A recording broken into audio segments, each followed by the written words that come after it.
Hello everybody, this is George with Melnick's Automotive. In this video I would like to show you how to replace your rear brake pads on a 2011 Chrysler Town & Country. This procedure will work on most of the vehicles that are the same. Dodge Grand Caravan should work. Most of the brake systems are very similar except some Audis, Benzes, and some German makes are a little different, but even Toyota, Lexus should be pretty much the same procedure. So basically what I did, I jacked up the van, I took off the wheel, it's a size 19, and I have it right there. You will need a tool like this. You can rent this tool. It's actually a piston press, but it also will do rear brakes, as the rear brakes set up a little bit differently, especially the ones that have your parking brake attached to the caliper. Those you actually have to screw them in. You don't push them in, you gotta screw them back in. So if you try to, using because this tool will do two different things. It will push, and then you could actually screw it in. So if you try to push it, you could damage the caliper. So just so you know right away, rear calipers, most of the brake calipers that have a parking brake attached, they do have, you could tell, usually you'll see a spring. If it has a parking brake attached to the caliper, they usually the screw-in type for the piston to go back into caliper, and I'll just explain that in a second. So I'm going to take you to the other side. I already did that other side, and I'm going to actually show you before I start taking the caliper off. Okay, this is the other side, and as you can see, I already screwed it in, but that's the notch, and there's two notches, pretty dirty on both sides, but that's the notch you need to put your tool to start turning it. And like I said, my other side has a little better lighting. I just wanted to show you what it looks like so you don't start trying to press it in there and cause any damage. It's pretty easy. So let's get back to the other side and get going. Okay, so I'll be using an open end size 13 wrench. There's two bolts, one on top, and there's also one on the bottom right here that needs to be taken out. So by taking it out on the driver's side rear, you turn it clockwise. You loosen them up and just take them out. So that's one bolt. This is the second bolt. Usually they're not tight. Okay, so next we gotta go ahead and pull the caliper off, and usually it's nice and tight. I like to use a nice heavy duty screwdriver, kind of pry it off, and do one side and then do the top, kind of work it. It will come off usually with no problems. I am videotaping myself doing it, so if you have both hands, that makes it even easier. But that just came off, and you could clearly see those notches in the piston.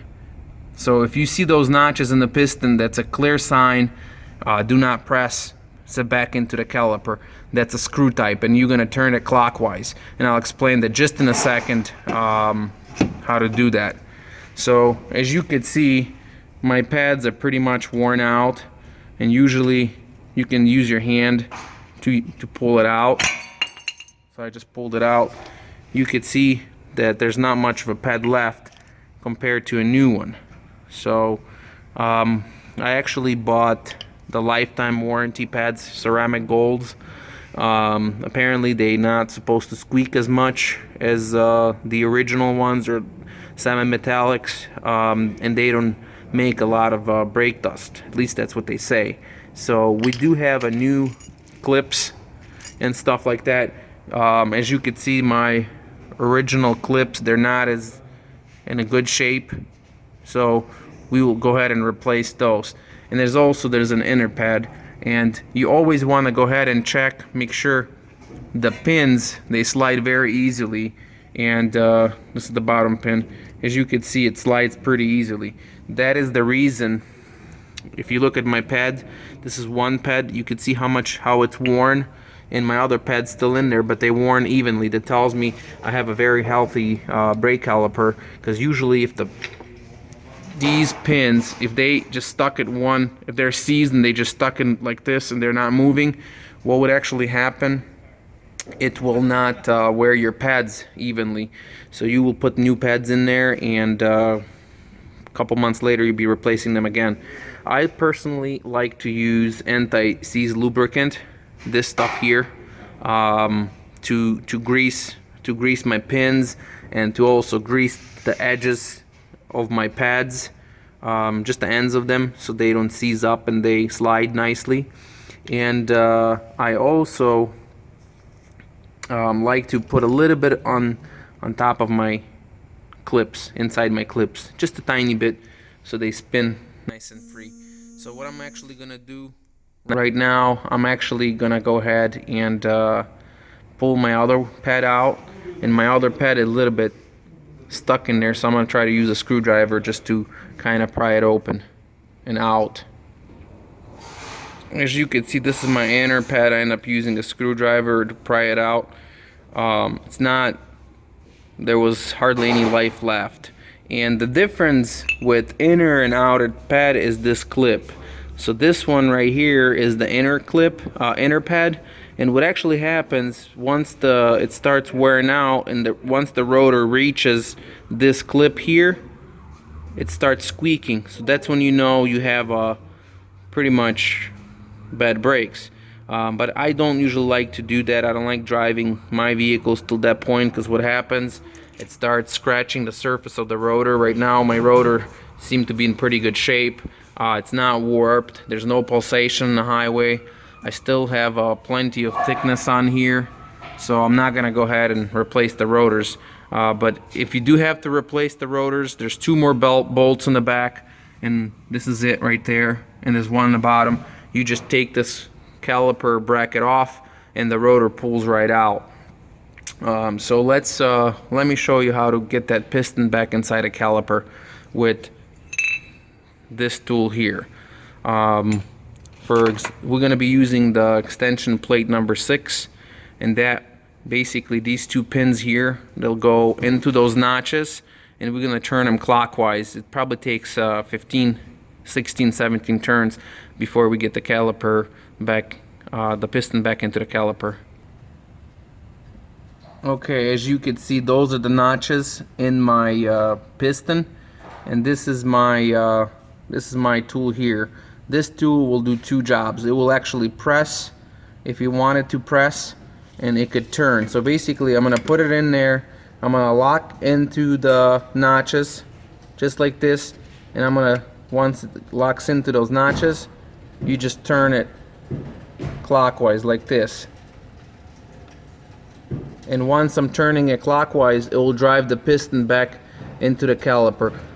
Since I'm videotaping and doing it at the same time, I won't be able to do it, so I'm gonna go ahead and screw it in there and show you the end result. And you can see how much my piston is sticking out. It's sticking out almost by an inch, so I'm gonna screw it back in there, just like that. And you basically turn it clockwise. And this tool, you can rent it from AutoZone, Advanced Auto Parts, Napa. You can buy it yourself if you're constantly gonna be doing brakes on your car. It's not an expensive thing buying. It's about $50 to $60, but if you rent it, it's pretty much free as long as you bring it back. I think they charge you $25 to rent it, and then when you bring it back, they refund you your money. You also want to go ahead and re-grease these pins, and they just pull right out. As you can see, they have a little bit of grease on there. But what I do, I would like to add more grease on this pin, and there's also a pin here in the bottom. So I'll just put a little bit on here, not much. Just about this much. You don't want to put too much. And when you're putting it right back in, you kind of want to turn it clockwise, counterclockwise, and work it back and forth. It should be spinning very easily, just like this. Do the same thing to the bottom pin. Okay, next, using a screwdriver, these clips, you just go ahead and pop them out. I mean, I popped it out before, because I can't use both hands. And then you put a new one in. Usually it goes right in just like that. Pretty easy. New hardware. So next, what I do, I just put a little bit of my anti-seize agent. I just put a little bit on there, all four corners. And I already put some in there, kind of. So there's a little bit, but not too much, as you can see. You don't really want to go ahead and get the rotor. If you do, by accident, use a little bit of brake cleaner, wash it off so you don't smear it all over the rotor. I went ahead and put a little bit of anti-seize lubricant on inside and outside. And right now we're going to go ahead and put the outside pad. It should go in fairly easy. Sometimes if it doesn't go in fairly easy, because don't forget these are aftermarket pads. As this one, you can see it's kind of fighting me. It should be moving fairly easy. So sometimes what I do, if you look at this edge, it's got this powder coating. I use a little bit of a file to kind of file it down, just to get the powder coating off, because sometimes it's too thick for OEM calipers. So what I'm gonna do right now, I'm actually gonna go ahead and use a little file. I'm gonna file down each end of the pad and put it back in there, see what happens. Okay, as you see, I end up using a little bit of a file to file down these edges, just a little bit, just to get the powder coating off, because when they powder coat them with these aftermarket pads, sometimes they don't want to go ahead and fit my caliper. So as I already put a little bit of anti-seizing agent on my clips, watch how nicely they go in, because they're supposed to be moving very freely. So when I put them in, you don't want them too loose, but you want them to move. As you can see how nicely they move. You don't want them to be loose, like I said, because that will also make a little bit of noise when you take off and you brake. So that was my outside pad, and now I'm gonna go ahead and put my inside pad. Also, I already have a little bit of that agent in there. You can see how nicely they went in, so you can see the thickness they should be compared to what I had here. I hardly had anything, and believe me or not, these didn't have the clip, so they didn't make any noise. It just the customer said he noticed they didn't feel right. So that was the deal with these. So next we're gonna go ahead and put the caliper back onto the pads. Okay, so you go ahead and just put the caliper back on, and then put the bolts back in, the upper and then the lower bolt. And when you get inside the vehicle, tap your brake pedal a couple times so this piston could get pushed out to its comfortable place. And that's it. You put your wheel back on, and that's how you do your rear brakes on the 2011 Chrysler Town & Country. If you have any questions, shoot us an email. Please subscribe to our channel. We'll be posting very cool videos daily. Thank you for watching.